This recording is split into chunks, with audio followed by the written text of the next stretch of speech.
Hi, இன்னைக்கு நாங்கள் mutton pepper சுக்கா எங்கள் ஸ்டைலில் ரொம்ப சிம்பிளான இன்க்ரீடியன்ஸ் வச்சு எப்படி செய்கிறோம்னு பார்க்க போகிறோம்.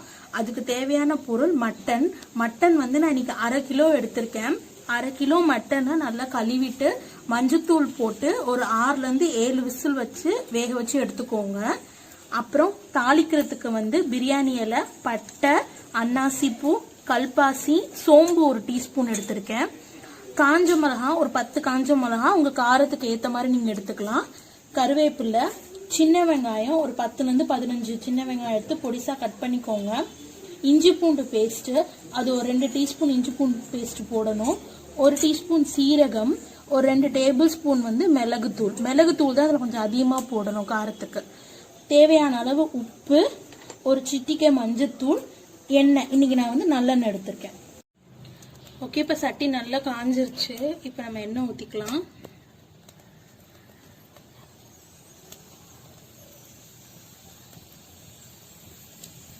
ஒரு 2 டேபிள் ஸ்பூன் எண்ணெய் ஊற்றிக்கோங்க.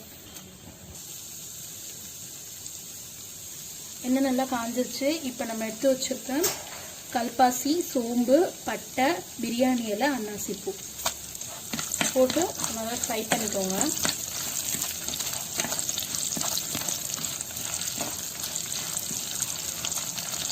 கொஞ்சம் ஃப்ரை ஆகணும்னா காஞ்ச மிளகாவை கிள்ளி வச்சுக்கோங்க. காஞ்ச மிளகா நல்லா எண்ணெயிலே வறுத்துக்கோங்க. அந்த ஸ்மெல் வரணும்.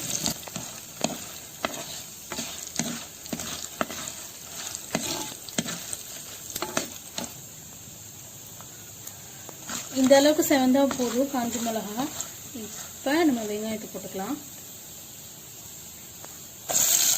நல்லா ஃப்ரை பண்ணிக்கோங்க. இந்த ஸ்டேஜில் கொஞ்சம் கருவேப்பிலை போட்டுக்கோங்க. வெங்காயம் கொஞ்சம் நல்லா வெந்துருச்சு. இப்போ கொஞ்சம் எண்ணெயை கொஞ்சம் எடுத்துக்கோங்க நடுவில். இப்போ இஞ்சி பூண்டு பேஸ்ட்டு ஒரு 3 டீஸ்பூன் இஞ்சி பூண்டு பேஸ்ட் போட்டிருக்கேன். இஞ்சி பூண்டு பேஸ்ட்டோட பச்சை வாசனை போகிற வரைக்கும் நல்லா ஃப்ரை பண்ணிக்கோங்க.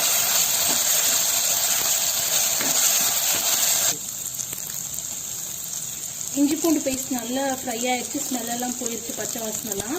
இப்போ நம்ம மட்டன் போட்டுக்கலாம். மட்டன் போட்டு நல்லா கிண்டிக்கோங்க.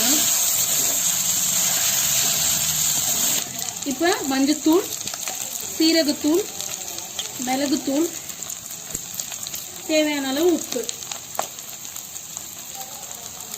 போட்டு நல்லா ஃப்ரை பண்ணிக்கோங்க.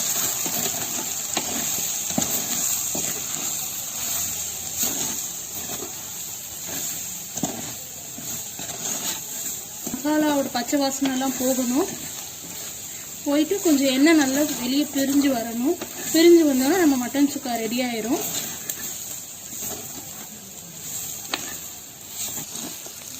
ஓகே, இப்போ நம்மளோட மட்டன் சுக்கா ரெடி ஆயிடுச்சு. இந்த மாதிரி நல்லா எல்லாம் ஃப்ரை ஆயிருக்கணும். எண்ணெய் இந்த மாதிரி பாருங்க பிரிஞ்சு வருது. இந்த ஸ்டேஜில் நம்ம இறக்கிடலாம். நம்மளோட மட்டன் சுக்கா ரெடி. ரொம்ப டேஸ்டியான காரசாரமான மட்டன் பெப்பர் சுக்கா ரெடி ஆயிடுச்சு. இது ரொம்ப சிம்பிளான இன்கிரீடியன்ஸ் யூஸ் பண்ணி செஞ்சுருக்கோம். இதை உங்கள் வீட்டில் நீங்கள் செஞ்சு பார்த்துட்டு எப்படி இருக்குன்னு கமெண்ட் பண்ணுங்கள். எங்கள் வீடியோ உங்களுக்கு பிடிச்சிருந்துச்சுன்னா லைக் பண்ணுங்கள், ஷேர் பண்ணுங்கள். இந்த மாதிரி நாங்கள் நிறைய ரெசிபிஸ் அப்லோட் பண்ண சப்போர்ட் பண்ணுங்கள்.